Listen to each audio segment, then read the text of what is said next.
How's everybody feeling tonight? Pretty good. So I'm Colin, the president of the Brooklyn Psychedelic Society. Thank you for coming.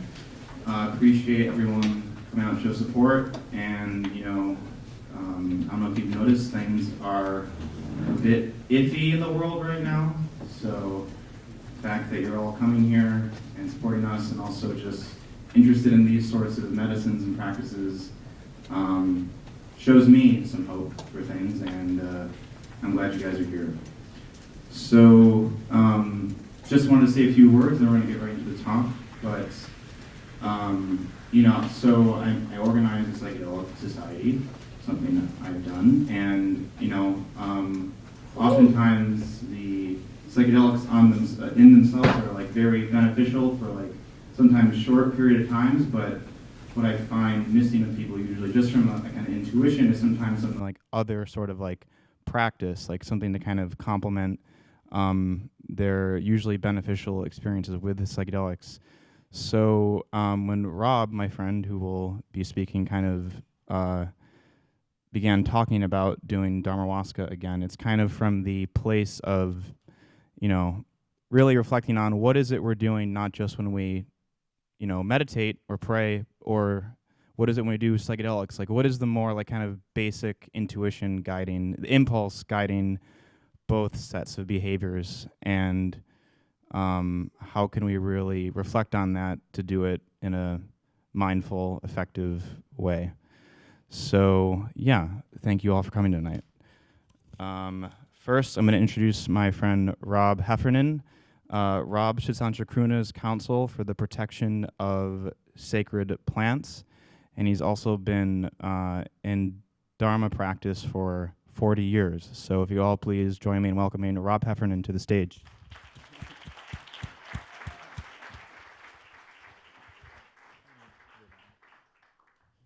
Okay, well, thank you for coming tonight.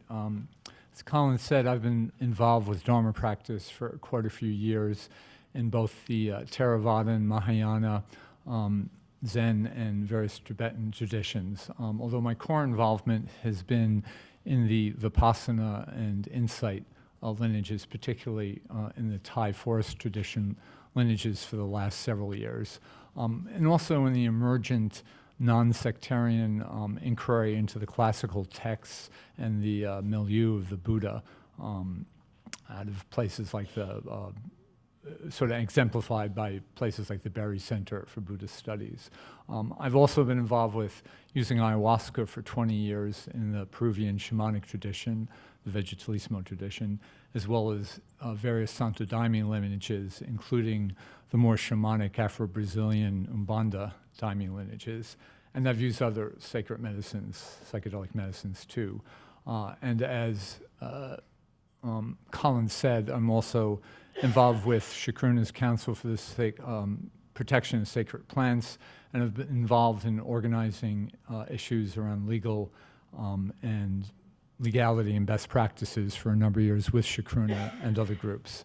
So right now I'm just going to give a very general overview of how I see psychedelic medicine can support Dharma practice, and during the Q&A I can get into some maybe more specifics about that.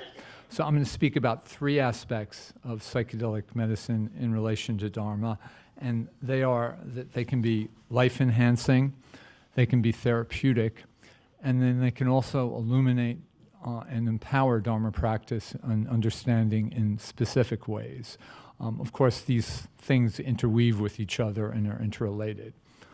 So first, they're life-enhancing. They can allow a sense of wonder, mystery, joy, and engagement with nature, art, music, life. Those kinds of experiences can lead people to start exploring Dharma, or if one is already practicing Dharma, those experiences can renew and refresh it with meaning and purpose, especially if one is stuck in their practice. They're therapeutic. One of my teachers emphasized that while Dharma practice will eventually lead you to the deepest freedom and release, in order to get there, you may have to, well, let me say that differently. It'll lead you to eventually to the deepest freedom and release. However, it's not going to immediately clear up all your relational and emotional and psychological issues, that you might need different therapeutic modalities to do that. You might need different therapeutic modalities to clear the space so you can do deep practice. And psychedelics can certainly be a powerful aid in therapy. As many people know, there's a lot of new research going on with psychedelics in regards to PTSD, depression, anxiety, addiction, that builds on past research and therapeutic applications. Yet they're also therapeutic in the broader sense of the word, in that they can present and reveal different aspects of our hearts, minds, and bodies, and be an aid in healing and cleansing on energetic as well as psychodynamic levels. The shamanic use of psychedelics could be framed as a indigenous therapeutic modality that heals, be it on spiritual, psychological, or somatic levels. And so all these therapeutic aspects of psychedelic medicines can support our ability to practice Dharma. And psychedelic medicines can also illuminate and empower our practice in very specific Dharmic ways. And that's kind of the basic theme that brought us here this evening. If one isn't involved with Dharma practice, then psychedelic medicine may get you interested in it. Along with the philosophical insights that can arise on them, the medicine experiences often underscore the necessity to engage in meditative practices of concentration, mindfulness, open-heartedness. And if you're a Dharma practitioner already, then the medicines can enhance an embodied sense of the breath, where you can feel its energetic force and trace its pathways through your body. You can sense and feel emotions and moods and discern where they're manifesting in your body. As memories, concerns, the scenarios arise during the medicine experiences, you can sense where in your body you might be feeling them and perhaps where you're contracting around them. You can see how these patterns of holding and constriction create further suffering, and how that constriction can give rise to anxiety and afflicted states of heart and mind. As the strength of the medicine experience grows, often the full spectrum of the psyche comes into view, with its labyrinths of thoughts, hopes, dreams, imaginary scenarios, visions. In that state, with Dharma practice on medicine, it's possible to clearly see how ephemeral and insubstantial that labyrinth is, and how we inhabit a virtual psychic world that we take to be real moment to moment. We take that for reality. Under the influence of medicine, you may be able to gain a measure of what some people call metacognitive awareness, where you get a sense of how there's background structures of the mind involved with semi-conscious or unconscious perceptions, narratives, understandings that color and determine our experience. All those things can bring about a direct insight into the fabric of our being and raise questions about self and not self, about emptiness and form, about the meaning of terms like oneness and plurality. Most important of all, these medicines with Dharma practice can allow a keen and immediate sense of how interrelated everything is in our experience and is with the world we inhabit with others, and how consequential our thoughts, feelings, and actions are, which underscores why karma, ethics, and intention are at the core of the Buddhist path. The great Zen teacher and social activist Thich Nhat Hanh refers to this as interbeing, and how it's, how it's a call to honor and respect all the peoples of the earth as well as its animals, plants, and minerals. Psychedelic medicine can help us see that Dharma is always a collective and social endeavor of interbeing, that we're not alone in this, and we're not in it only for ourselves, because we're always in a web of interbeing. But what might a formal integration of psychedelic medicine with Dharma look like? To give some sense of that, I want to use the Santo Daime as a template. The Santo Daime, as many people might know, is an ayahuasca religious movement of various lineages, organizations, groups, individuals, and practices. And it has elements in it that mirror aspects of the Theravadan, Mahayana, and Vajrayana tantric practices and traditions. The core ceremony of the Daime that happens twice a month is called the concentração, or the concentration. It's basically meditating with the medicine. A few prayers are said, and then you sit in silence and stillness for 2 hours and sing a bit at the end. Other Daime ceremonies involve a lot of singing, which everyone participates. You have your own experience, yet it's part of a group energy, part of a group current that may also involve visualizing or having direct visions of the mystical images in the hymns and songs. There are other Daime ceremonies that involve dancing and releasing energetic forces, working with fire and tobacco, calling in archetypal spiritual guides and beings, somewhat akin to what you might see in Tibetan and other tantric practices.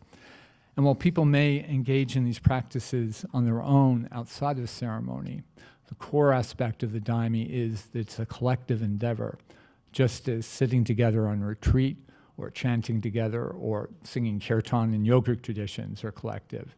Yet in this case, it's using a psychedelic medicine at the core of the ceremony. So one could imagine adjusting those ceremony elements to be more specifically aligned with Dharma teachings and cultures to arrive at a specific Buddhist medicine practice. Of course, you wouldn't necessarily need to change anything about those ceremonies. You could simply integrate them with sitting and walking and Dharma talks and reflections.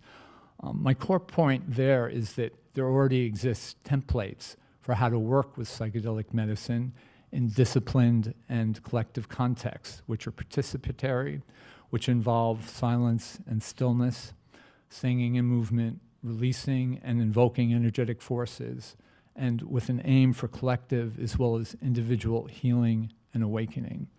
So as I said, in the questions and answers, maybe I can even bore down more specifically what that looks like for me in how I work with that in ceremony. Just one final note, too, before I hand it over to Ryushin. Psychedelic medicines, of course, are not a panacea. Any given person in any given situation might find that they're a distraction or hindrance to their practice. It really all depends on intention, on set and setting, and on a wide variety of factors. And perhaps later we could go into what some of the drawbacks as well as some of the benefits can be. Thank you.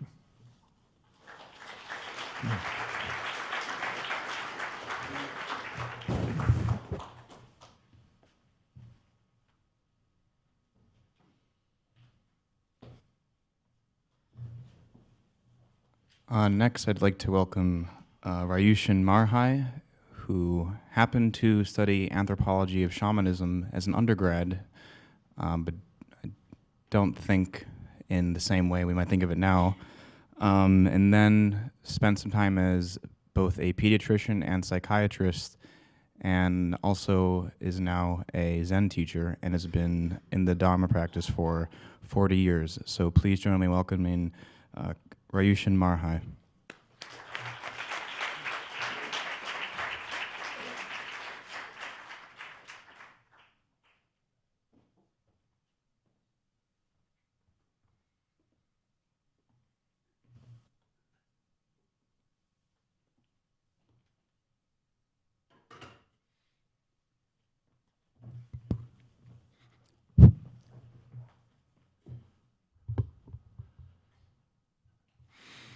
So thank you, Colin, and thank you, Rob. Thank you to all of you for being here and expressing interest in what for me isn't really so much about Dharma or medicine.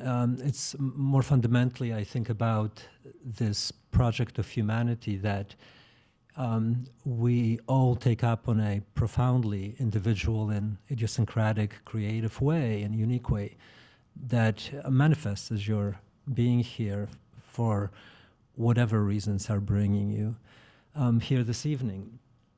As I was reflecting and how to present this, how to share the little bit of experience that I have explored and tapped into over these few decades, like 4 of them, I thought that it would be really important, instrumental, that I give you a sense of where I'm coming from, because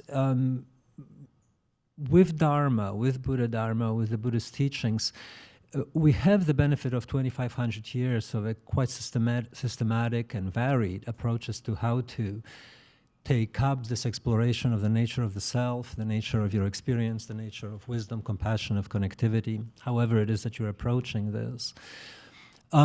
With shamanism, which is just one part of how the medicine is now being present and available to us here in the West, it really is remarkable how very different, contradictory sometimes, perspectives will emerge for many of us. So for me to, first of all, make any conclusions would be really silly because, this is non-dogmatic in its core, this exploration, this individual exploration. But also, I really do see things through a very, very narrow perspective of what actually happened to me, what it is that I chose to do. And it's that I think I want to kind of use as a background so you understand where the observations are coming from and how they are framed, because they are framed in a very specific way, very much informed by the Buddhist tradition and the sense of exploration, systematic exploration of who we are, and the sense of liberation, care, kindness that emerges when that actually is taken up in a serious, continuous, deep, provocative way. Because of that, you know, I find a book like Zigzag Zen helpful because it is so varied. You know, if you're interested and you want to kind of shake yourself up by looking at some of these questions of intersection of Dharma and medicine, it's wonderful to pick up a book like that and instantaneously, and seeing all these various chapters, see how different people are seeing this. For myself, what I wanted to take you through or into to again establish some sort of a meaningful connection is to actually first to consider several questions. And those questions are not for public consumption. You're not going to be asked to reveal them or write anything on the index cards. But somewhere in the background of this event, and hopefully before and after, ask yourself a simple question about your intent, about the intent specifically that brings you here this evening, but more generally, layering of that intent that have to do with how you see the purpose, the meaning, the orientation of your life. And pay careful attention to how these layerings of very, very micro directed choices about how do I spend an evening, who do I spend it with, how do I deploy my attention, interface with something much larger about, you know, what is it that on your deathbed you're going to be looking back on and considering your life from that perspective. And see the harmonies, disharmonies, contradictions, places where you completely forget that and kind of just move along in the embeddedness of the cultural and personal, conscious and unconscious modalities, and just attend to that, because that's key in a profound way. That really informs everything that happens forward. Next, consider the intimacy. The question of intimacy between you and your own existence. Very simply, how intimate are you with yourself? What aspects of yourself you're not intimate with? Dissociated from, disconnected. And I know there is a kind of a paradox there. How would you know that you're not intimate with something that you're dissociated with? But don't worry, if you ask yourself those questions, it really becomes apparent very quickly. And it takes a tremendous amount of courage, some skill, and really this capacity for honesty and lack of self-deception to be able to go there, because again, that is critical to, again, how I see the challenge of what it is that we're trying to do. And thirdly, consider the notion of wholeness, of how whole are you? How complete is your experience? What are the limits of your mind, of your body, of your thoughts, of your emotions, of your capacity to love? Very basically, a wonderful question is asked, where do you draw the edge for how far your love extends? Because from the perspective of this impulse, if you will, or the possibility of interconnectivity, there is no limit. So to ask yourself these questions once again will underscore and reveal to you ways that you actually are living with within a limited universe, and the possibility of something always that extends itself beyond the horizon. So you might have seen sacred geometry, have profound insights into multidimensionality of experience through some profound immersion to the psychedelic world. But the question is, what's the limit of that? How far does that go? And how is that informed by the original intention that you're bringing into your relationship with that aspect of reality that you're now bringing online? And in some ways, that's probably enough. If you'll just stick with that for a while, you'll see how powerful it is to rest in this process of deep personal not philosophical, not psychological, purely existential exploration of who you are and who you find yourself to be as you do that. So that's kind of the general sense, I think, of hopefully that will kind of shed some light of how I live my life, because I really do live embedded in those questions. And there are a few of you who know me. It's like, I can't have a conversation with somebody for more than 10 minutes before we're deeply engaged and looking at these things, because they're that important. They're that important to me, and I think they're essential for sane, awake, kind, compassionate living in any sphere of your existence. If you're a mother, a lawyer, an artist, it applies. So, putting that aside now, I want to share this with you. And this is a kind of a more direct introduction to myself and how my dharmic commitment at a certain point, in a very serious way, took this totally unexpected turn, and not so much was shifted into medicine work, but I needed to integrate something, and I needed to bring a way of recognizing and finding something within myself that I wasn't able to do it personally with what was available to me, which was a lot within the Zen practice that I was deeply committed to.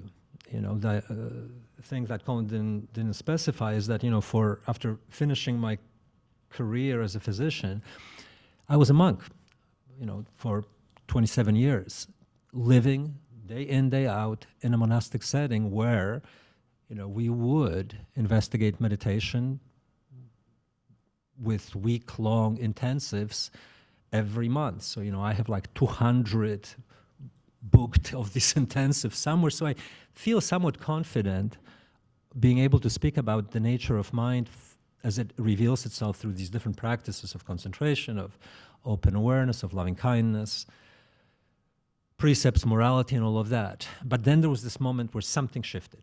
And this moment is really possibly best described by this. You don't have to close your eyes, but if it helps, go there. And consider yourself at the very nexus, at the beginning of your life. So you are in your mother's uterus. Very intimate moment that you're sharing with everybody else, but reflect on that instant for a while. Whatever the karmic pressure might be, there is that instant where the physicality of your being takes place. There's a spark, there's a shift, and you're starting to emerge, grow, and fold out of the fabric of reality as this being that is now sitting where you're sitting. And now consider this. Consider a mother, your mother, from the perspective of somebody who is healthy, loved, in a caring partnership with somebody else, your father possibly, supported by a loving family, well-nurtured, non-anxious, filled with meaning, kind of the living female Buddha, and you are in her uterus, emerging and growing. And your body is essentially suffused with who she is. So 9 months of essentially layering of foundation of who you are as an embodied creature. And then you're born and something else happens. Now shift back and exactly the same exercise with a mother who is abandoned, divorced, abused, living in anxiety and fear, coming out of a concentration camp possibly, experiencing war, experiencing profound sense of self-doubt, possibly suicidality, and that is the environment within which your body is being formed. Do you see where I'm going with this? Your mother was somewhere in between there. For me, absolutely clearly, there are elements that are so deeply embodied in the very fabric of my being, which are so distant and have been so distant that quite a bit of my journey through this life was everything possibly to distance myself from that, or at least keep it in control. And with deep honesty, I have to say that part of my motivation for being a Buddhist practitioner and actually entering these deep states of meditation and exploration, as much as they are driven by profound hunger for clarity and wisdom and kindness, are also in parallel informed by these elements of unwillingness and capacity to move towards intimacy with myself and recognizing myself as a whole being. And we can go, and this is where I feel very comfortable speaking critically about my approach to practice. The confusion, the distortions, that both with profound clarity and courage, but also with tremendous elements of shit show, psychological bypassing, and all sorts of attempts to get around myself just did not work. And there were conditions that suddenly came together amidst this interesting mix of this hunger, genuine and authentic hunger for something that was continuously burning with me, and this sense of whatever was standing in the way that became palpable to me, but I could not, for the same way, be able to put my finger on it. It was this kind of a dissociated, non-accessible dimension of my experience. And I knew that something was off. And in a certain way, I ran into a place within my community, which was a great community, and my partnerships, which was a loving partnership, where everything that I was doing, turbocharged by certain circumstances that placed me in a position of discomfort, of power, of teaching, revealed how unprepared I was actually to do that. And I knew I needed help, but I didn't know what kind of help I needed. There was a sense from my understanding of the Buddhist teachings that an elemental shift towards something dynamic like Tantra might have been necessary. And I started investigating, starting with other teachers formally, but then something happened that brought the medicine into view, and instinctively, intuitively, and very, very chaotically, I started investigating and using in a pretty systematic way, under guidance with community, both psilocybin and ayahuasca. And incidentally, because the word Tantra gets used a lot in these connections, please understand that rigorously, Tantra means nothing but continuity. Tantra addresses that question of intention, intimacy, and wholeness. It simply means Tantra developed in the Buddhist tradition as not an alternative, as a way of shifting something dynamically that wasn't able to be addressed by the more basic practices of meditation, of precepts, of open awareness, all of the devices that are much, much low grade, low key, very boring, but very, very powerful if taken up seriously. But for some people, Buddha didn't teach Tantra. Tantra emerges with time, and Tantra probably emerges actually under influence of some of the Bon shamanic traditions in Tibet and some of the other places around Asia.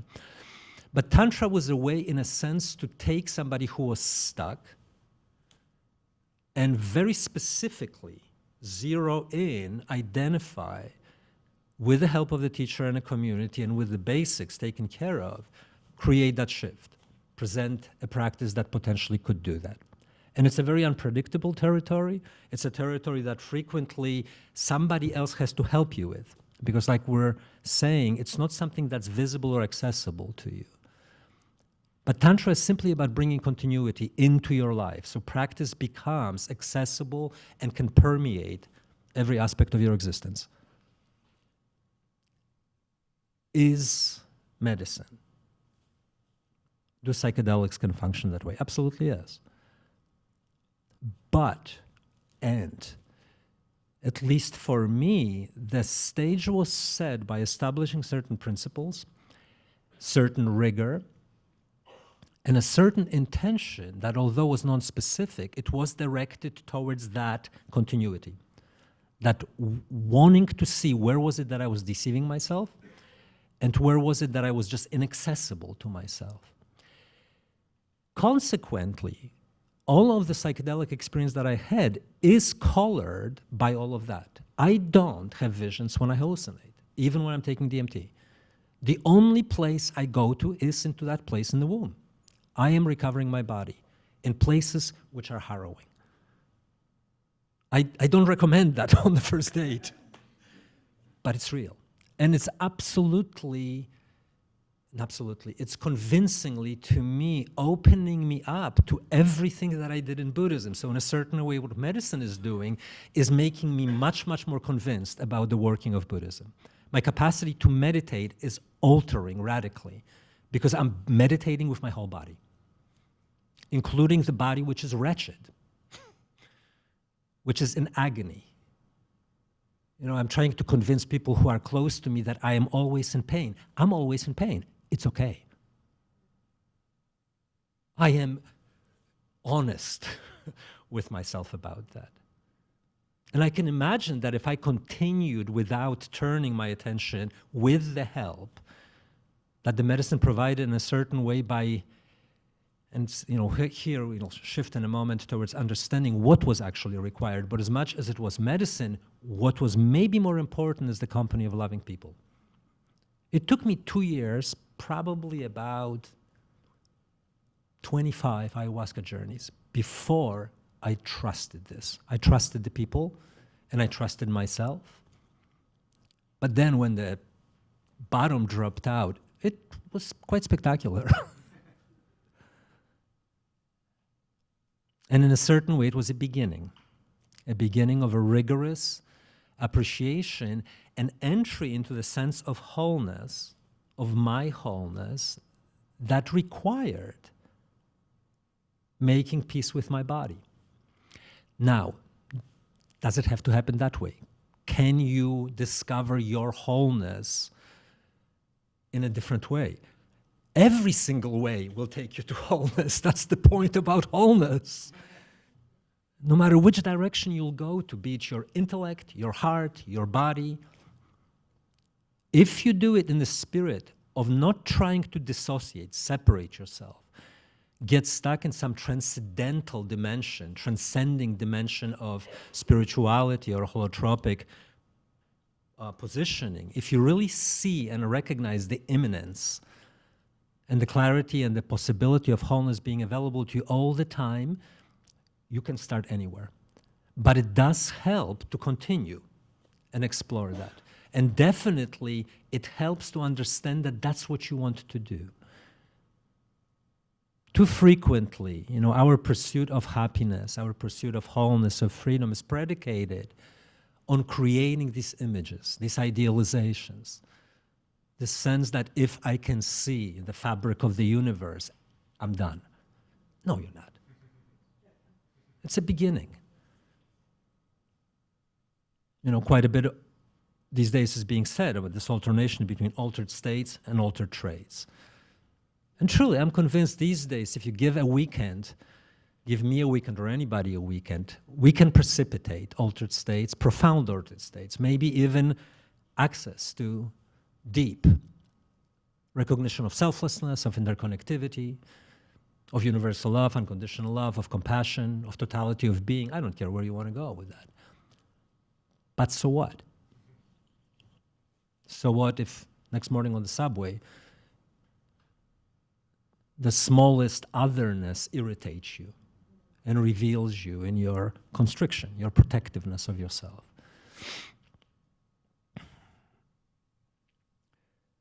I'll end by provoking you with this notion that what is unique about Buddhism is that it so systematically underscores the necessity to understand the sameness of phenomena. We love otherness, especially when it's exotic, dramatic, melodramatic, whatever. And in a certain way, it doesn't make a difference.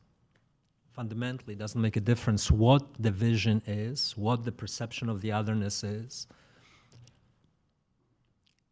if we don't understand the fact that no matter what the manifestation is, this is all the same thing. Emptiness, I wasn't supposed to use it, but you said it yourself, Rob, so I'm relieved. The absolute.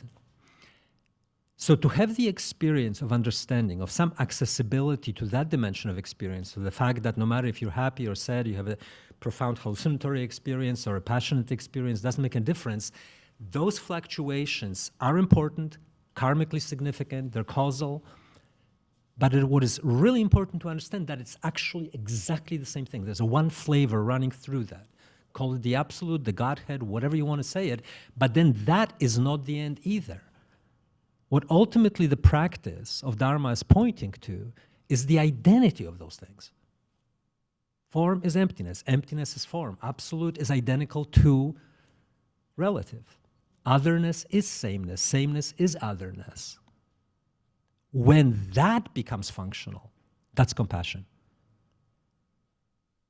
That's not you anymore trying to do anything. It's you realizing yourself as a conduit, the unique creative force that is expressing that connectivity and manifesting in the world. And so the final word is, notice how much of how we were talking about it. And again, it's great to have Ra point to the fact that when you're doing medicine in the shamanic tradition, in the end, in the circle, it doesn't make a difference if you have the experience or somebody else has the experience. The field altered towards clarity. That's a long shot for us. The communitas is something we will need to learn, language for it, acknowledgement for it, a way of understanding that the notion of an individual trajectory of me trying to cut through my suffering, to have some experience that brings me to the top of a mountain and brings me down into the marketplace to help others, that's a very specific way of creating a narrative of what we're doing here. And there is a problem with that narrative, especially in the West, especially in a capitalist culture, which is so refined in your capacity to keep pulling you along within that narrative. You know, it's like, I love that movie Arrival because the language there is the language that moves in both directions, which is a language of non-individuality. It's the language of interdependence, interconnectivity, and compassion. Keep those questions in mind.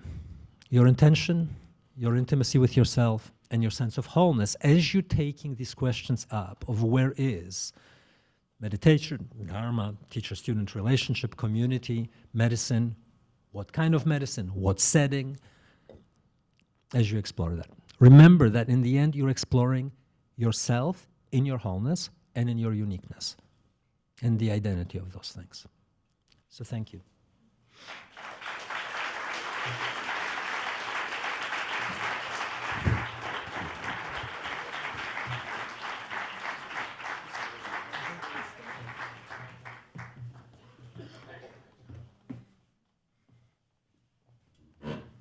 All right, we're gonna do a little dialoguing with the audience, open it up.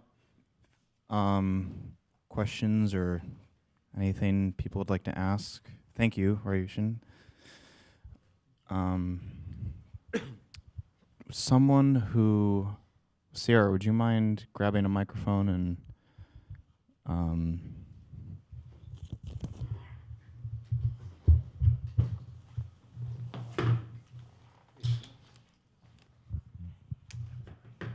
check. anyone want to kick it off in the back? What'd you say? No, I'm just kidding. Yeah, I can hear you. Yeah. Hi.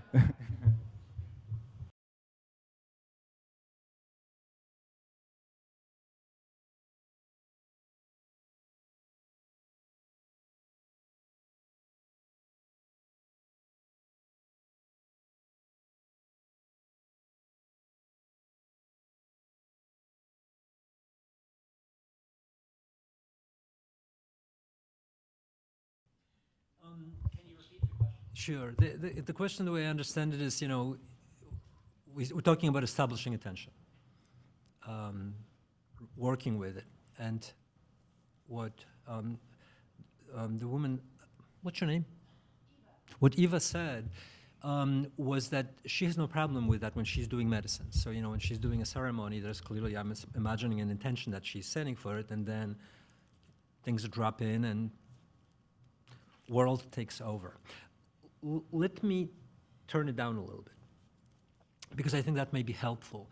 When you're doing the basic shamatha practice, which is the most fundamental meditation practice in Buddhism, it's the practice of focusing your attention on the breath. My intention when I'm sitting down for the 30 minutes is to be on the breath. That's the top down. For whatever reason, we're not addressing the question of where did that intention come from. That's too complicated a question for now. I establish the intention of I'm going to be on the breath. Within 30 seconds, I'm somewhere else, okay? When I recognize that, I reestablish the intention and I put my mind on the breath. With time, fast forward, depending on your karma, an hour, 2 years, 10 years, by doing that over and over, you're activating aspects of intentionality which at this moment are all over the place. So your intention to be clear, your intention to be loving towards your mother, is the top-down conscious intention. Is there a separate intention, strands of it, which want to kill your mother? You want to be just, you know, lying on the beach on Bahamas, never mind, you know, opening my heart. Of course. We're very complicated, and those intentions are deeply embedded within our psyche, within our bodies, within our emotions, within our relations. Practice trains that to the point where that intentionality starts to live somewhere else. You get it? You have to prime yourself. It's like, again, we have this fantasy, you know, of showing up on the stage. I'm here, you know, I have a massive dose of LSD in front of me. I want to be a good person, and then it actually happens. And then in the aftermath, suddenly the whole thing starts to disintegrate and come back to the habitual patterns that have been established by your lifetime, by the genetics of the human race, by your parents, by the archetypes. That's the work we're doing. And we shouldn't bemoan that. That's the genius of the human species. That's what got us here. So the short answer is keep coming back to the intention. Set up reminders, practical reminders. So if you're doing the journey by yourself, literally put reflections that during the journey will point you back towards the intention. Ask others, the Sangha, the community, to remind you. Do you understand? This is what I mean by this creative dimension of how do we support for ourselves, within ourselves, or for each other, this impulse towards waking up or compassion or love or whatever you want to name it as.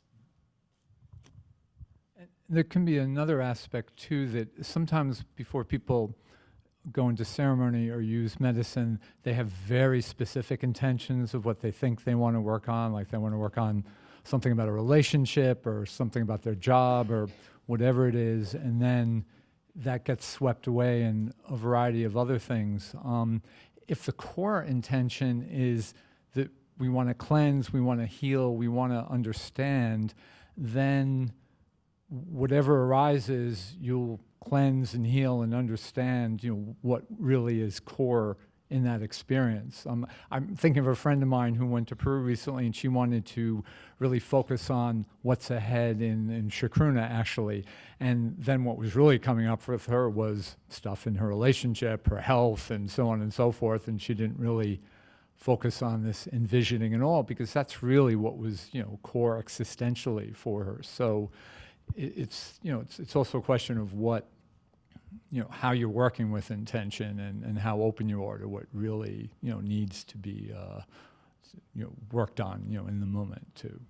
And everything Ryushin said as well.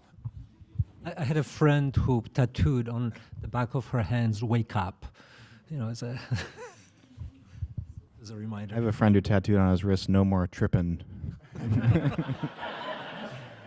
It lasted a couple weeks. Thank you for your question, Eva. Does anyone else have anything they'd like to ask, sir? Yeah. Yeah, okay. You want to try staying? That might be good for the mics. Okay. This will make it easier. Hi. I have experience as a Zen student and as a person that went to Peru to do ayahuasca. So I was wondering if you can, you're sort of uniquely positioned to maybe answer this question. When I was in Peru, I found that the medicine put me in touch with certain spirit forces and spirit energies, and you know, the shaman there told me that I was in touch with a jaguar energy, and I really felt it, and the sense of the trees, the both the chacruna and all the plants in the jungle and the water and the mountains, and something. I was able to experience something on the medicine that I never felt anywhere else, which was some kind of a sense of the animal being, life force. I don't have words for it. And then I came home, and now I'm in New York, and you know, I've done Zen practice here for many years, and it's sort of like, me, my job, my life, whatever, taking the subway. It's, you know, it's like life goes on here, and I think about other things here, but I can't even begin to return to that sense of the trees and the power of those trees. But I wonder if you can speak to that. Like, is there a different sort of mythology or way to think about it here in the U.S.? Should I look to the symbology of my own culture, or should I, you know, go back to the jaguar and bring him here? Good luck. In a certain way, I actually am not qualified to answer that question, but I'll go for it. I'll transgress. I'm a retard when it comes to these type of experiences. As a matter of fact, my repeated complaint to my shaman teacher is that, like, when is that stuff going to happen? It's like, you know, do I still have to go back to the womb and once re-experience, you know, the agony of my body? And it's like, you know, it's not that she's saying that will happen. I think each one of us, so let's speak to you, is going through a certain process. Literally, you have literally a karmic, it's a condensation of infinite number of factors that are making your experience be what it is. And you are bringing certain tension. You're practicing Zen. Something brought you to that. Something brought you to Peru. You're a seeker. You're looking for some way to whatever it is. And that's why I say I don't want to put my words into you. This is where your real attention to asking yourself questions, you know, literally, how is my intention connected to that experience? Is it possible that I just need to wait and let that unfold? Like you're seeded with a certain information. Very frequently you'll hear this terminology that downloading is happening, that you are recognizing that something is going on, but you can't quite yet access what the purpose of that is. But it's here that keep asking yourself, what's the purpose? So, you know, if you have a deep connection with a jaguar and really can enter into some appreciation of that being, that force that becomes available to you, what do you do with that? What is it? That's, you know, and as I said, that in a certain way, even then be careful what the shaman will tell you. You know, listen, attend.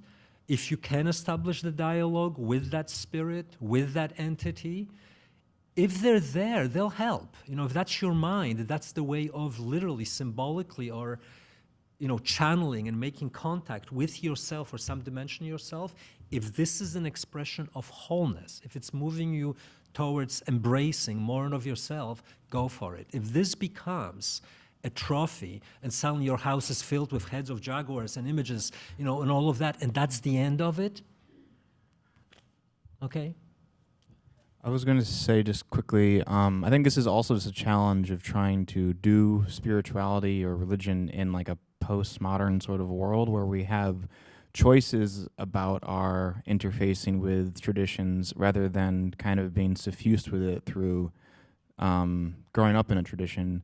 So as a practical reply, because I also meet a lot of people in the community sometimes who are kind of like, I had a really powerful experience from like Toad or something or some like, but the kind of imagery and the whole trajectory of that kind of way of thinking is a little different than Brooklyn, and I think it's a matter of like kind of it's really like a choice of like identity to a degree. I think it's about, do I want to kind of interface with more animistic or shamanic kind of worldviews, and I would just encourage like to just be aware of like what that might require of you to like do it more seriously. And that's when it comes back to like intention, like what is the kind of intention by engaging with it in like it's as authentic a way as possible as a Westerner interfacing with that tradition. So I think this is where there's an idea in like religious studies called of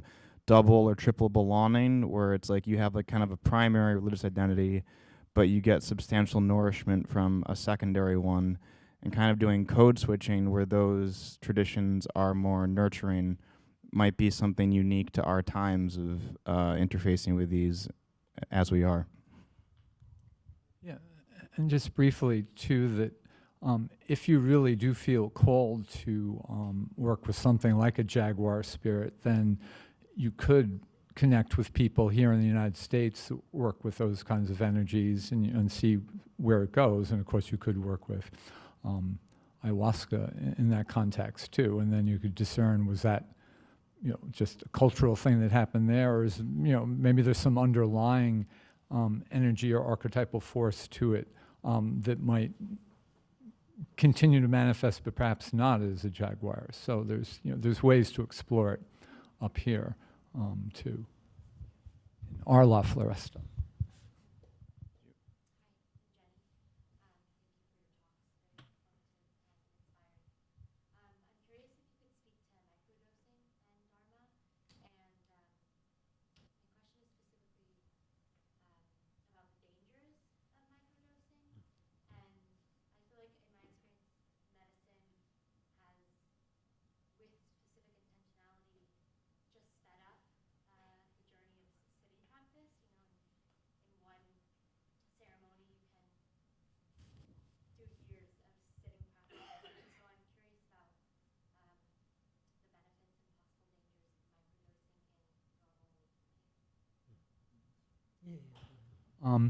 Well, first of all, let me say I don't think it's true that in a psychedelic experience you can have years of sitting practice, because the core aspect of sitting practice is the ongoing discipline, is the gradual opening and deepening of concentration, of mindfulness and open-heartedness, and like playing a musical instrument or going to the gym or being in relationship with a partner, it actually can only happen over time, gradually.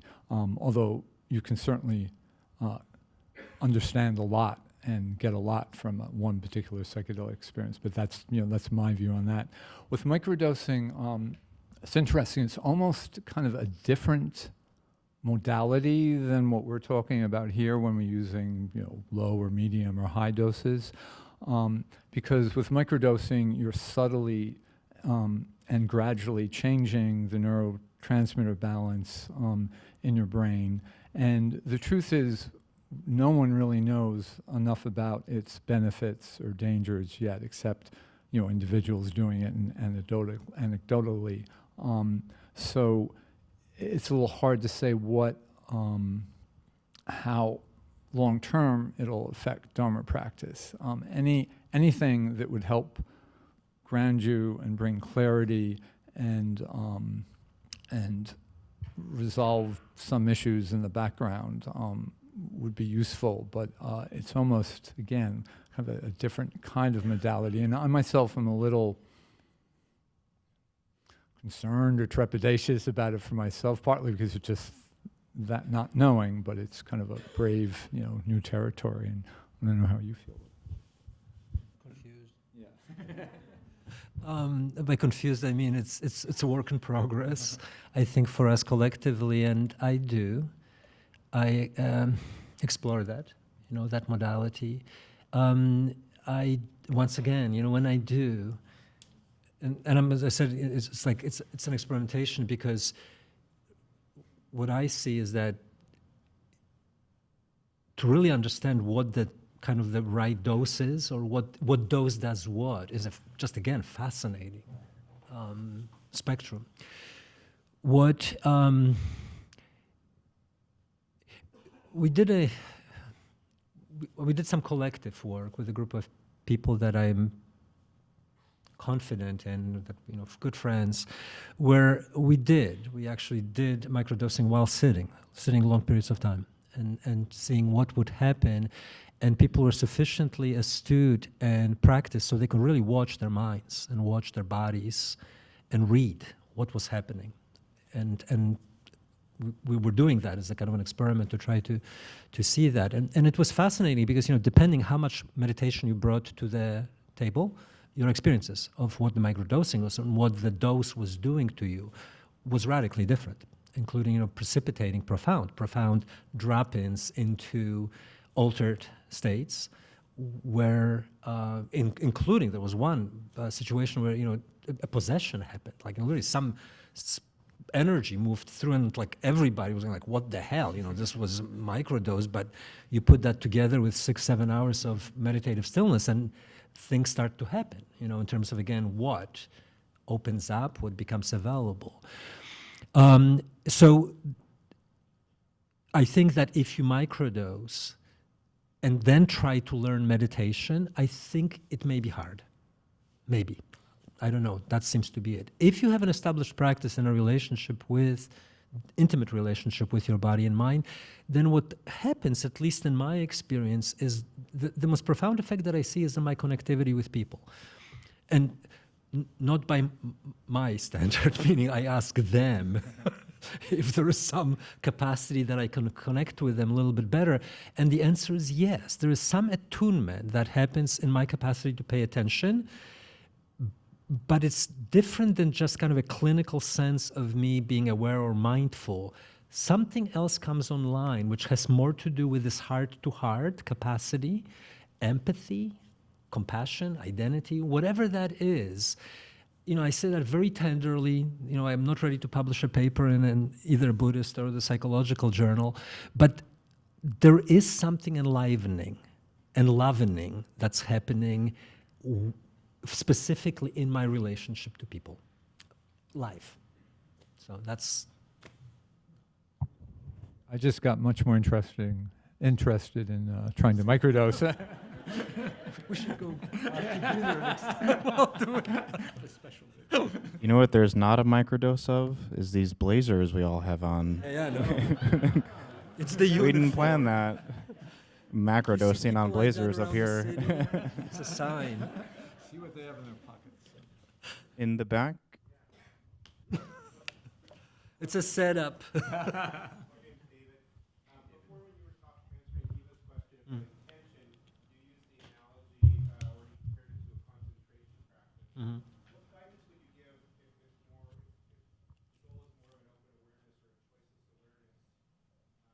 There is no intention.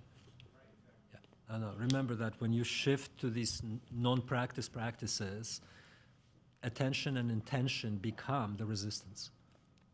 You know, so that's you're at the level where you're starting to really zero in on the very nature of the identity of you who is doing this thing.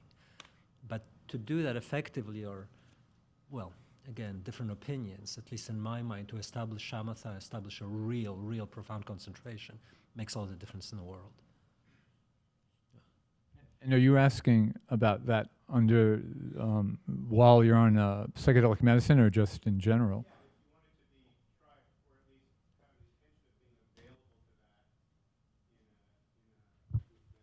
Yeah, not as.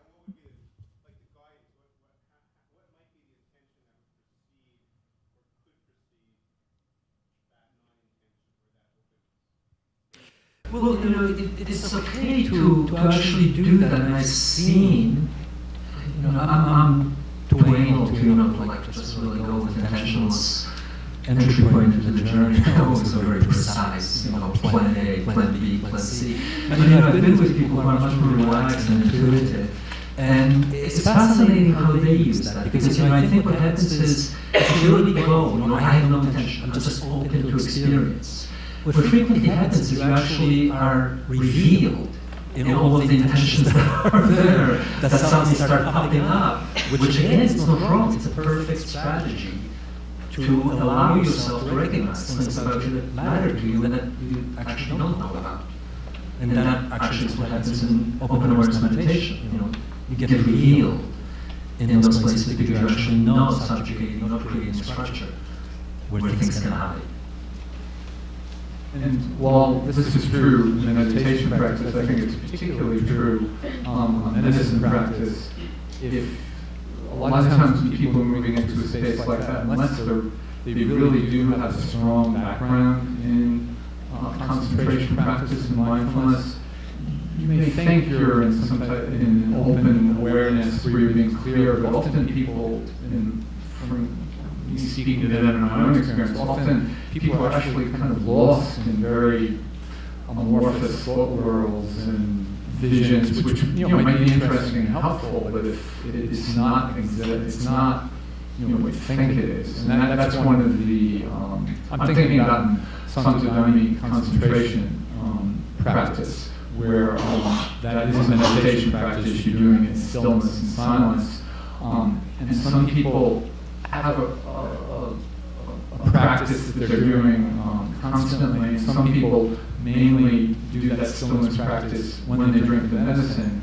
And often people that don't come to it with that concentration, that continual concentration practice, are really lost in reveries. So it's important to be aware of what actually is happening. Alice, do you have a question?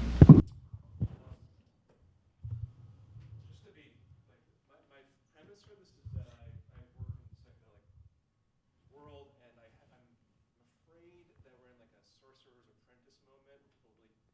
Maybe some people have great wisdom and tradition, but most don't. And my understanding, I'm not really a student of Buddhism, but I'm wondering, I'll just like lay out the counter argument to the combination of psychedelic medicine pathwork and Dharma practice, which is that there's the prohibition against intoxication, right? Which I'm sure you know more about than I do. It's getting into a debate with a Kundalini yoga teacher who I respect, who said never combine these practices. You're having a large discharge of prana with the psychedelic shamanic practice, and the whole point of the Kundalini practice is to cultivate prana over time. And so I feel like we don't know what we're doing. I mean, there's 2,500 years of Buddhist lineage. I'm, by all admissions, completely unfamiliar with most of those teachings. But as far as I can tell, there are very few people, if anyone, who really knows what they're talking about. And there is almost no span of lineage that has not been lost to history, except potentially in some Peruvian shamanism and some other traditions that are ongoing. Most have been lost in terms of combining contemplative practice formally with ecstatic practice, shamanic practice, medicine practice. So I feel like we're children who lost all the records and have to come up with it again. And it feels dangerous to me in some ways. Like maybe we don't know what we're doing. Like even the idea of a possession, whether that was a psychic phenomenon or an actual transpersonal event, feels like that's not good. Like we don't have we didn't do the guarding, we didn't set that up correctly. If there's an actual possession event happening, and that's among a skilled group of practitioners who are approaching this with intention. So I just want to make sure that we ward the doors, and I don't want to come from this from a place of fear, but I'm confused and I'm looking for guidance. So I'm curious what your thoughts are. Yeah, so there's a lot of layers to that. First of all, without the fifth precept and intoxication, and the Buddha was specifically talking about alcohol because that was the issue that was in his community. I'm sure if he was around there, he'd brought in out to many other substances. Whether psychedelics cause heedlessness and cloud of the mind really depends on how you're using it, and in the way that starts to edge more into the other matters you were bringing up. It's true in some ways with children, but it's also true that that's kind of our ongoing existential situation. Whether people have been practicing Dharma, or people have been practicing shamanism, or whatever people have been practicing, life has always been very complex, very difficult, and filled with a lot of intense and powerful energies. And for everyone in this room and everyone in New York City, whether you're taking a psychedelic or not, you are confronted with intense, powerful energies every second of the day through all the forms of media that are coming at you and indeed possessing you, and all the energies of people you meet on the street and in your life. So while there can be specific dangers and specific incidents of things like possession or whatever that is, these powerful energetic forces that get unleashed when we use psychedelic medicines, I feel confident that with the proper containers, meaning with the proper setting, the proper ceremonial framework, and with people that in community who are concerned about these questions and you can work with ongoingly, that is something that's not insurmountable at all, and it is an ongoing learning experience. And that life is inherently dangerous. In a lot of ways it's more inherently dangerous now given all the energies in the world, and there are some risks worth taking. We have to see what the risks and what the benefits are, but it's a very fruitful and ongoing question and dialogue for you to grow up.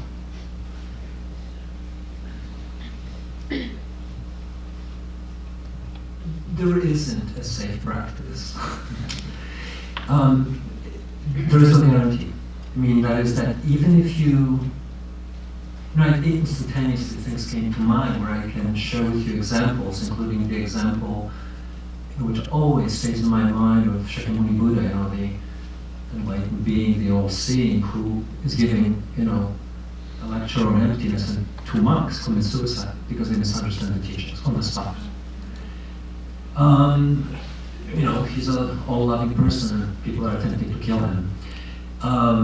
In monastery, when I was there, I saw many more psychotic breaks than I saw in journey space. There's, time difference. But what I'm pointing to is the thing that, my teacher was driving home continuously. There is no guarantees here.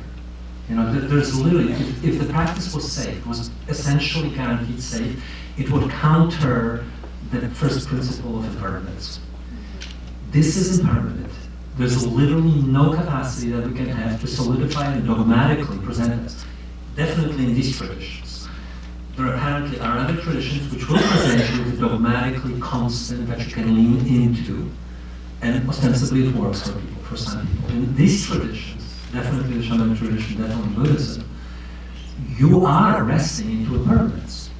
You're trying to discover what does it mean to actually ultimately abiding nowhere, no space, no time, no hardness, no triangulation, manifest your heart, present the totality of your life.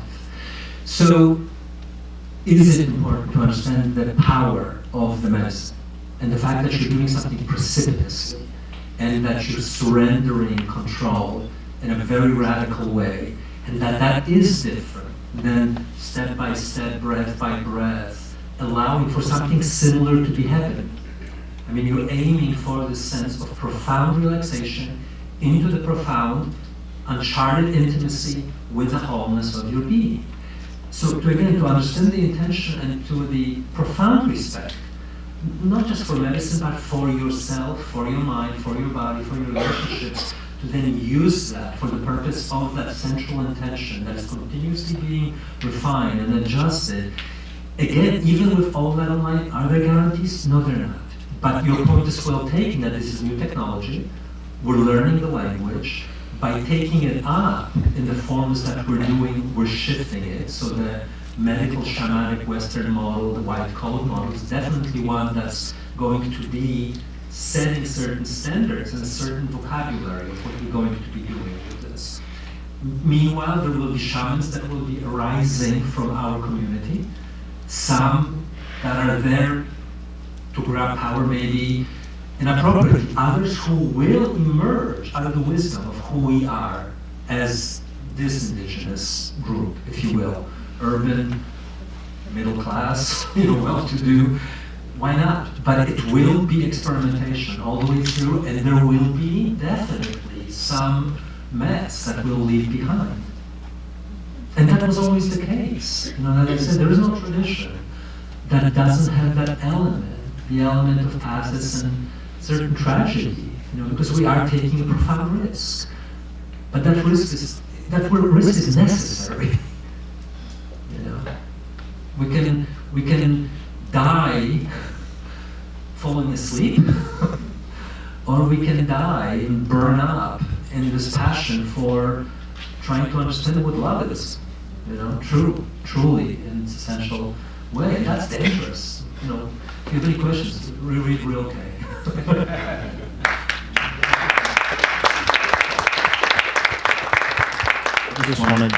Just a quick side note too. It also occurs to me that with medicine too, you know, we don't always or ever have to take large, overwhelming doses where it's really, you know, terrifying. You know, we can take small doses and work up to it and really, you know, experiment in what actually works. There is this, you know, tendency in the medicine world to like be overwhelmed to have your big experience, but there's other ways of working too that are less dangerous and less precipitous yet. You know, as you're saying, we're still, you know, we're all going to suffer and die no matter what. I just wanted to say quickly in response to Alex, because I also suffer from that sometimes. Like, it seems like I'm inspired by other more contemplative, sober paths versus these kind of more shamanic ones, or, you know, LSD or something like that. And just a practical strategy I've had is sometimes I just subsume it in my head underneath psychological growth. Like, okay, I'm using these medicines not necessarily as a pairing to my contemplative or religious or spiritual practices, but it's a way to get psychological therapeutic benefit. That's one thing. And then secondarily, I would say the thing your Kundalini yoga friend mentioned of, you know, I too had like explained to some people. I met this group of anarchist Christians in Union Square. And I was like, yeah, I take an acid. Like, that just lets all the demons in. Like I felt like man, if I kind of adopt this worldview of theirs, I've really messed up in my previous experimentations with these things. And it kind of harkens back to what the gentleman asked earlier with this idea of double belonging, because historically I don't think there's many cases. These are like, what you're experiencing is the gap you're experiencing of what the hell is going on, is kind of the kind of just people with the tradition and just kind of saying what they think when they're bumping elbows with another tradition. When the person in an urban environment has an opportunity to fully enmesh in this trajectory or in this trajectory, I think it requires a kind of robust, like, reflecting or framework or something to kind of think like, how am I engaging with these? Because I think they can spill over without some sort of like framework to think of that and get really messy. So that's where like ideas like double belonging can be helpful. There's a Wikipedia page for it. Yeah, you got a question for a while?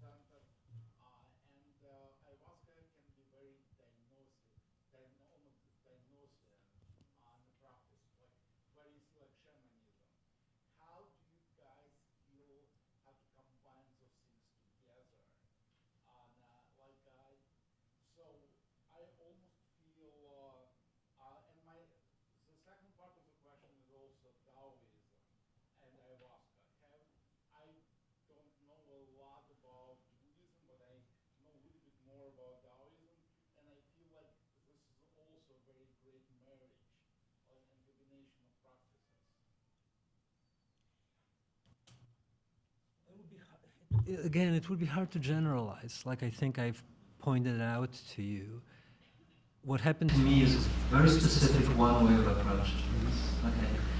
I think it's well recognized that for a lot of people, the encounter with medicine on two different levels. There is the encounter with the content, that is very, very extraordinary, and in itself, in its content, can be revealing and showing and healing and therapeutic, all of that.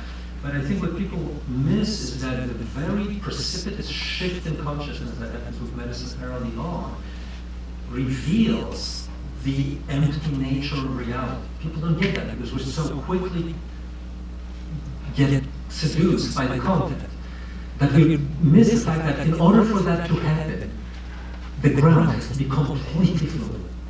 It cannot be fixed. So we're actually gaining insight into the very direct perception of emptiness in that very moment, but we get seduced, we get immediately thrown by the incredible vistas that we see. But that element, the element of the early medicine precipitating, shifting, altering, and inviting you in to whatever path, because the standard, there's a lovely story from NYU research on the spiritual practitioners when they were going to do the study for spiritual leaders and giving them psilocybin. They looked, Buddhist priests, rabbis, pastors, and all of that. And the caveat was that they wanted the people to be psychedelic virgins. So they reached out to the Jewish community and these rabbis signed up, and none of them qualified because they all were high, and that's the reason why they became rabbis. They were disqualified. And it's true, that's a true story that you can, there are why so few rabbis in the psychedelic research stories for spiritual practitioners. So that's another area, the area of just initiation. Is there a more sophisticated way of integrating the two? The work is being done. And by that I mean there are literally right now Zen centers around the country. Vanya, forget Vanya's last name, in Zurich for the last 15 years has been doing intensive sessions for serious practitioners when they sit for 7 days, and they do it. It's actually a study supervised by the Zurich Medical School. So they have MRI machines in the meditation center, and they're literally looking what's going on. And they have practitioners sit for 3 days. On the 4th day, 20 people take psilocybin, 20 people take placebo, and then 3 more days of meditation. And they followed up and to see what the effects are of that level of integration. And again, we realize that's just a very specific way of doing it. It's clinical, pseudo-Buddhist, pseudo-medical, but the results are striking. Interestingly enough, the results of that is that it's not that the people who take psilocybin have a greater insights into the nature of reality of themselves. No. That group, 6 months and a year afterwards, is more compassionate, more caring, family lives is being resolved, their work is more satisfying. It's all on the level of nitty-gritty. So there you go. There's a one way of doing it. And that combines just the meditation and a dose of psilocybin, one set, one retreat. And I can imagine that again, there's all sorts of other systematic, rigorous ways that people are approaching it, and people are winging it. There's just literally people who are experimenting with different ways. I'm certain there are plenty of Taoists out, well, I'm not sure how many Taoists are here, you're one, but that are probably doing something similar, trying to understand what the teachings, what the practices are bringing online, and how that's informing the use of medicine, and then how medicine is literally revealing aspects of those traditions which we might not have access before.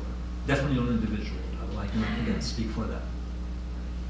And on the question of this Apollonian-Dionysian dichotomy, in a way, there are Santodime ceremonies are a good interface of that, because you're taking very strong medicine. The form is very Apollonian, that it's very structured, you're singing these hymns, you're dancing in these prescribed ways, these prescribed things are happening, and yet energetically, people are going through a lot and channeling it through the singing, through the dancing, and through the collective energy in the room. So it's really a balance of those things. Now there's other Daimon ceremonies like the Umbanda that get a little more Dionysian, but still has a strong framework around it. So there's, like Ryushin was saying, there's a lot of ways, a lot of people working with these things. By the way, him in the middle there, I think, had his hand up. We probably found it. Put your hand down, please. Yeah. You had your hand up for a long time. Rusty. Hey, I'm Rusty.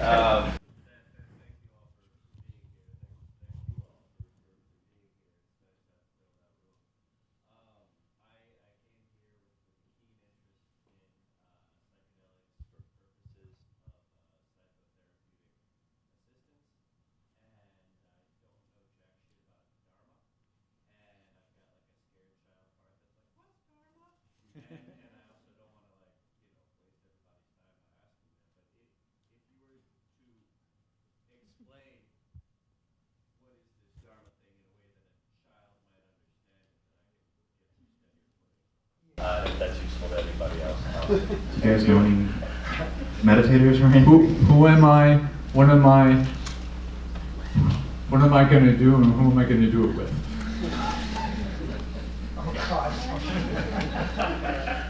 That's a lot. The word really derives itself from, consider it reality, totality being reality as it is, and then the teachings that point to that fact, whatever that is. So it's like, it doesn't have a defined quality to it, but it has to do with this sense of what is the essence of being, what is the totality of being. But it's not philosophical, it's very, very practical.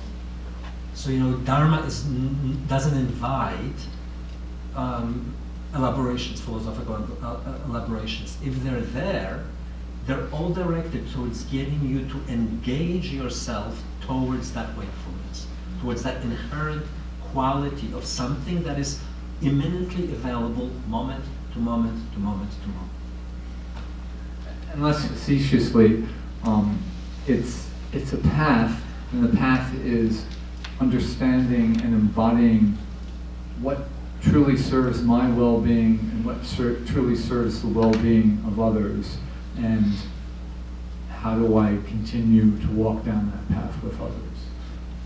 Another thing I just want to say, Rusty, helpful idea I learned in Buddhism, this idea of dukkha, which I think is like rough translation of kind of like, one translation is that it's like a wheel or axle, it's kind of off axle, and the idea that life is suffering, it's like one of the noble truths of Buddhism. Like life is suffering and we're like an off axis wheel. So if you think about like a wheel that's like off axis, it's like working, it's like moving forward, it's kind of like wobbling, and the Buddha kind of pointed to like, well, the reason that something feels kind of off is that we're suffering from like craving or like thirst, or like tana is the word for like thirst. And the idea is that we have to just kind of just walk the Eightfold Path and be very aware of what's causing this thirst. And once we thoroughly see all the manifold of phenomena and things taking place of reality that are like making this thirst seem real, you wake up, which is like nirvana. I mean, this is all, I'm not expert here, but nirvana is also a translation of blowing out. Like it's like not that like desire, like things are just, it's not just nothingness, but like the kind of thirst or flame that was making the axle kind of off is like, it's gone, and it's kind of just like a pervasive awareness of like love or something. I mean, I'm not in nirvana, but yeah. You had your hand up for a while.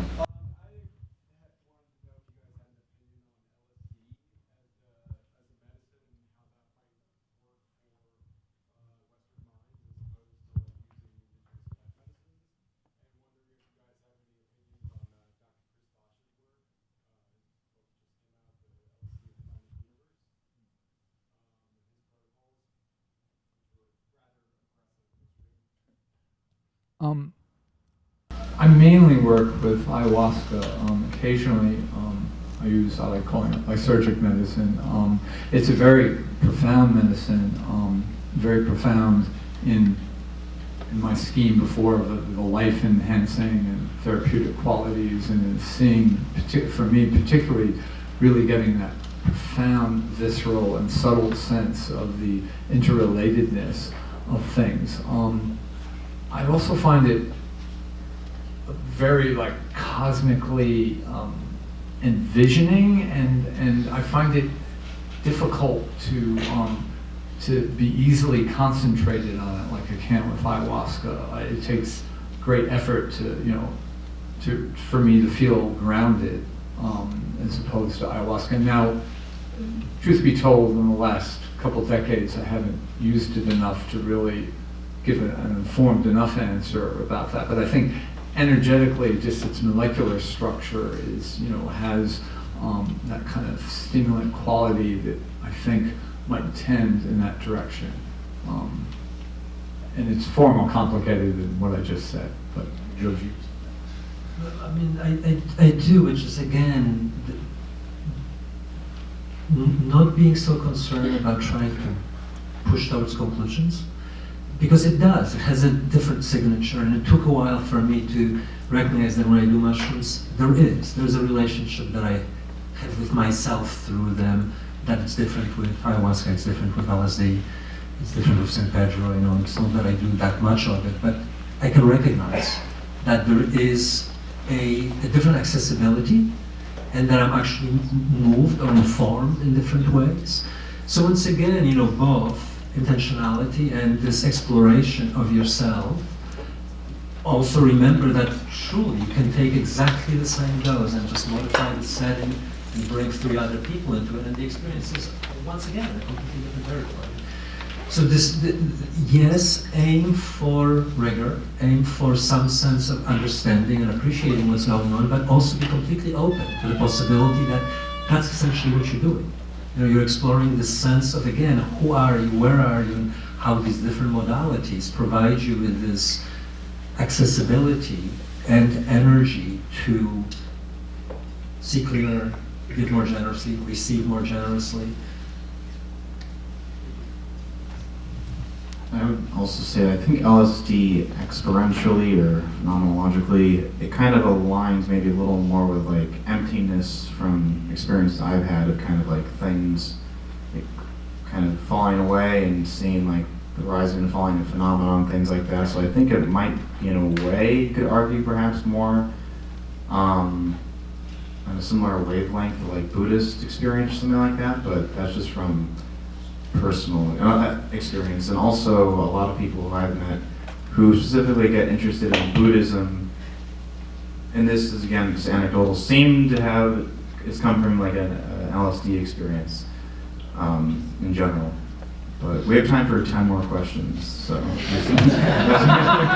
gonna do one more question. If you in the back, yeah.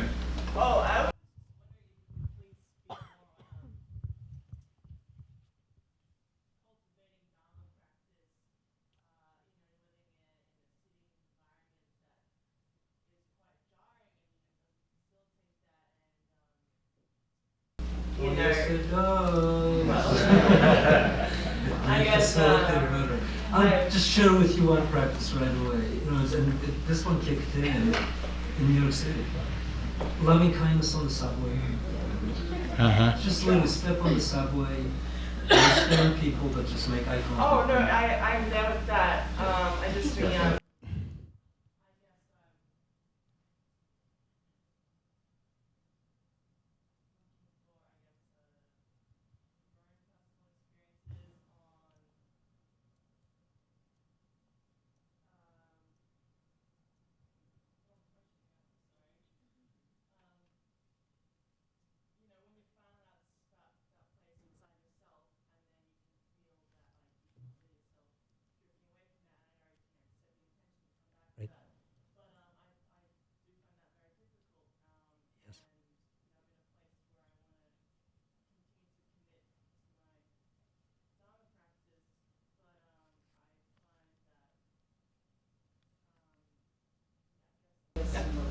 Okay, this could be a whole thing. Sixth aspect of the Eightfold Path of the Buddha is what's called right effort, which simply means this. It has to do with this first question of intentionality, macro, micro, and asking yourself, coming back to, okay, this is the intention, and then what aspects in my life are actually aligned with my intention? It's a tough question to ask because what you realize that it really isn't the environment. Yes, it precipitates more noise, whatever, but it really is your skillfulness in recognizing and empowering and nurturing those things that align themselves with a particular practice, bringing online things that aren't there yet available, certain friendships, certain relationships with elementals, air, water, fire. The Tibetans have this whole encyclopedia of how to use, how to learn, how a reflection of light in a skyscraper can be used as a way of activating certain aspect of yourself. And then, more importantly, actually first, really tease down, and if you can, eliminate, not violently, but start moving away from things that are absolutely and blatantly moving in the opposite direction But than you what try if to you're make not in a up. position where you're able to move away from some of those things? I guess. If you can, I mean, okay, so, you know, you are an alcoholic and you live in a bar. That's tough, okay? So basically, but even then, is that possible to engage in a different way? Yes, and it's here that the Hinayana, Mahayana, Vajrayana approaches vary. Hinayana is you avoid. You really do avoid things that are toxic. If you can do it, Mahayana. You try to recognize the empty nature, literally the insubstantial nature of the thing that may be as powerful as your emotion even in your body. Tantra, Vajrayana, you're actually able to transform the poison into the very thing that wakes you up. And that's offered by somebody else. Now that's magic, but no, this is very practical. You know, that's what I'm just saying. We could talk about this and I would literally need to start unpacking with you what the details of your life are. But you can do that. You can literally draw a mandala, really make it graphic, first geometric and then timeline. Sketch your day, literally from 6 o'clock in the morning and literally allow yourself to see where the mindfulness is most threatened, in which points of time, in which circumstances, and geographically, literally what aspects of your life are supportive and not. It takes rigor, it takes literally an interest and skillfulness, but once you do that, I'll guarantee that in an instant, you'll see what needs to be adjusted, where the adjustments are easy and immediate, and where are the ones that, you may have to wait 10 years. Literally, And it's really important too, I think, to be in contact with good guides and good communities to help support you, and that's really key. It's one of the 3 jewels of the Dharma. And also instructions, not all meditation instructions are the same, and there are some instructions that for me are much better than others about how to really work with the breath, have it work into the body and radiate in the body and really feel your body and work with the sounds and the elements around you, where you really, it becomes a pleasure and you begin to want to meditate because it actually is a fulfilling experience, and then that makes the more difficult aspects of it easier to bear as time goes on. But it's really key to have good guides, good community, and good instructions. Can we please give a warm round of applause for Rob and Ryushin tonight?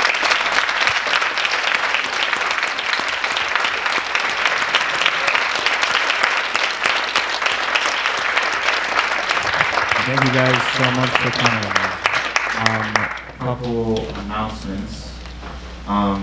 If you'd like to break the 5th precept with me, I'm going to have a drink at Soda Bar. So one of the best parts about Brooklyn Psychedelic Society is to meet other people in this milieu of yours. But yeah, the Soda Bar is like a 10-minute walk if you guys want. We do have to get out here by like 9:30-ish, but I wanted to invite you to come.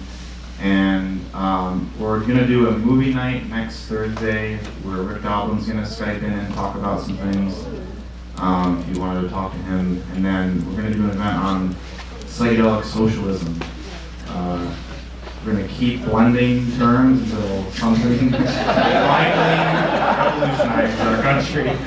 But that's going to be a caveat on February 22nd. And thank you again all for coming. And we're gonna have a closing song by Collective Mystico, so please give them a warm welcome. And just one other thing, we're also going to be doing a breath work pretty soon. We're All right. Keep on at the date yet. But also, if you have further questions, you can address Dharma Daime, D-A-I-M-E, just dharmadaime@gmail.com, and you can continue this conversation, and I can give the questions to to Ryushin too. So let's keep doing this. Thank you. Thank you everyone for coming.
Salata cheia, minha gente, como